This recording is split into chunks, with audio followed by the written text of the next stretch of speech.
pasa por el ciático mayor, bueno, por el conducto obturador, antes de seguir con el ciático mayor, vamos a hablar del conducto obturador, que es cuando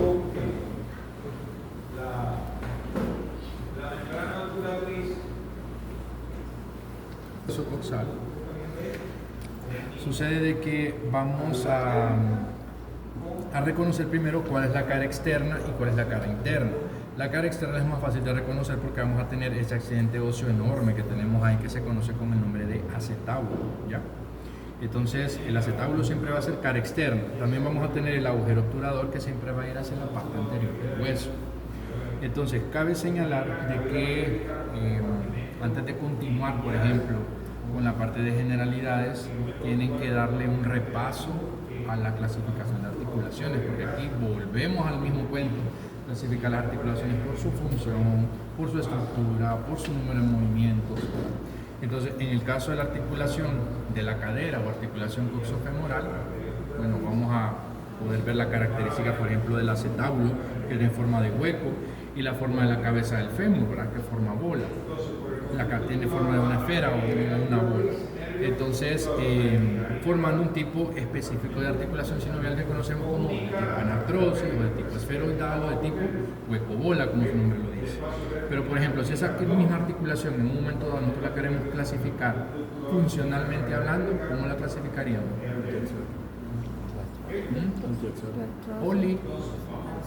Poliaxil por número de movimientos y funcionalmente.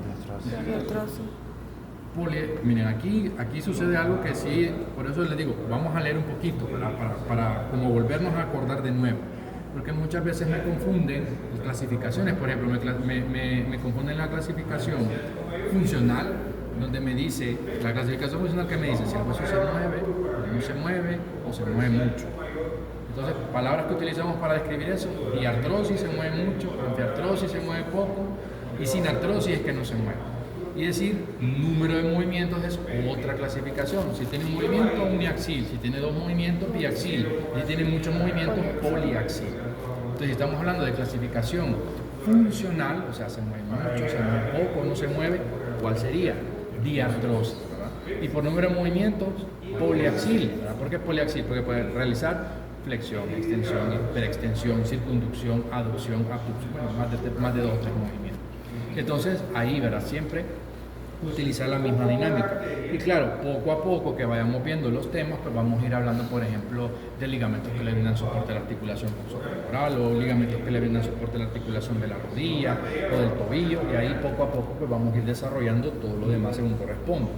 Entonces, retomando la parte de accidentes óseos, por la parte de afuera, el hueso coxal, todo eso reborde que se mira ahí en morado oscuro, ese es el reborde acetabular. Lo que se mira liso ahí abajo, ¿verdad?, que es un morado un poco más suave, esa es la superficie semilunar. Luego en el centro, esa es la fosa acetabular. Eso azul ahí lo que quisieron representar es la escotadura acetabular. Esos son los accidentes óseos que vamos a reconocer en esa región. Luego aquí vemos el hueso ilíaco, miren. Entonces vamos a tener la espina ilíaca anterosuperior y anteroinferior. Aquí está la anteroinferior. Luego la espina ilíaca posterosuperior ahí, ya está. Y la posteroinferior ahí, miren. La posteroinferior es la de abajo. Luego por acá vamos a ver la cresta ilíaca. Y en la cresta ilíaca vamos a ver un ensanchamiento que lo pintaron ahí un poco de ese morado un poco más oscuro, que se conoce como el tubérculo de la cresta ilíaca. Más adelante pues hablaremos de estructuras blandas, ligamentos, tendones. En el caso vamos a tener un engrosamiento de la cinta iliotibial, que en su momento hablaremos de ella también, que se debe extender exactamente desde el tubérculo de la cresta ilíaca hacia un accidente óseo de la tibia que se llama tubérculo de Gerdy, pero pues para que lo vayan conociendo. Luego, por la superficie externa del hueso coxal vamos a tener las líneas glúteas. Esta de acá sería la línea glútea posterior, aquí tendríamos la línea glútea anterior y acá tendríamos la línea glútea inferior. ¿Por qué es importante conocer esas líneas glúteas? Porque, por ejemplo, el tema que estamos más próximos de hablar es el tema de la región glútea, los músculos de la región glútea. En su momento diremos, bueno, los músculos de la región glútea están conformados en 2 planos, uno superficial con 5 músculos y uno profundo, uno superficial con 4 músculos y uno profundo con 5 músculos. Entonces, en el plano superficial vamos a tener el músculo glúteo mayor, el glúteo medio, el glúteo menor y el músculo tensor de la fascia larga.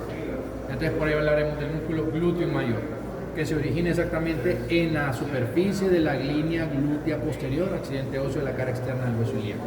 pues ya sabemos nosotros dónde se va a originar. Luego vamos a hablar del músculo glúteo medio.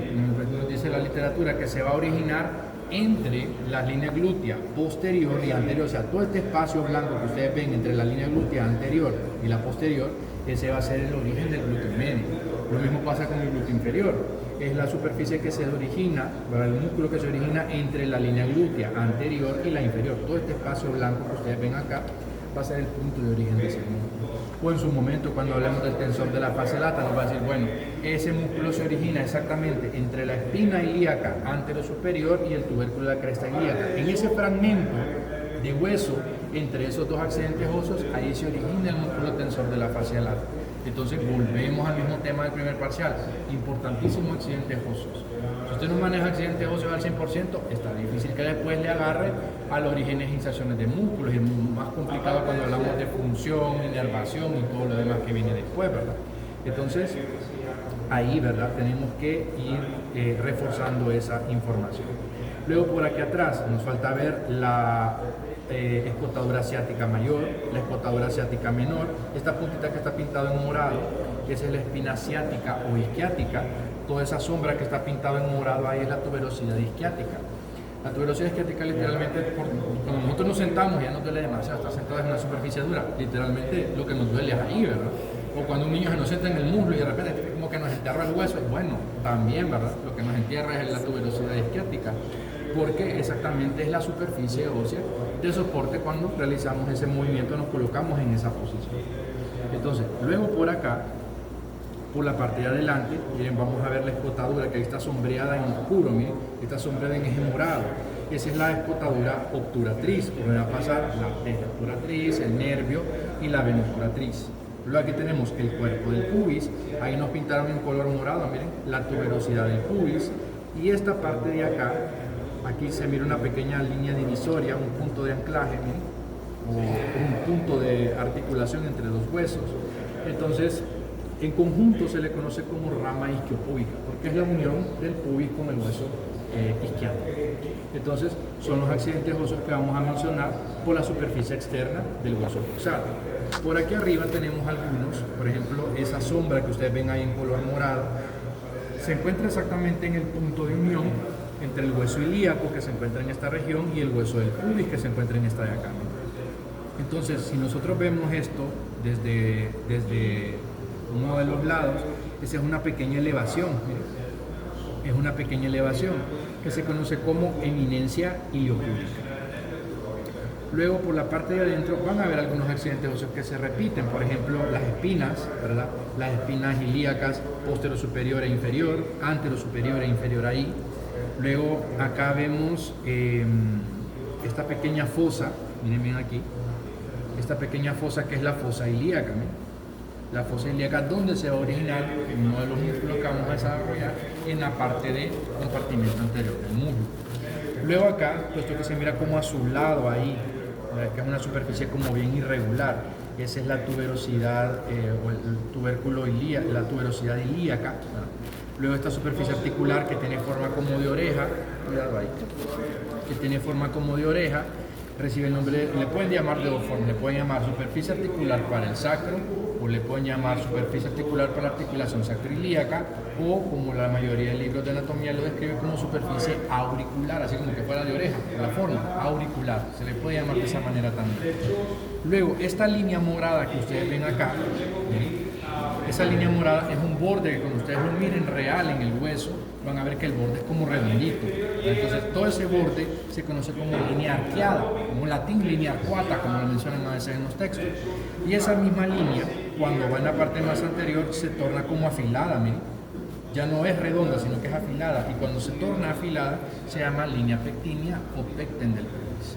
Entonces, para determinar de qué lado es el hueso, nosotros lo que vamos a hacer es dirigir el agujero obturador hacia enfrente, colocar el acetábulo hacia afuera y siempre orientarnos que la superficie auricular va a estar en la cara media del hueso para saber de qué es un hueso coxal del lado derecho. Entonces, son los accidentes óseos que nos interesa mencionar, ¿verdad?, de este hueso.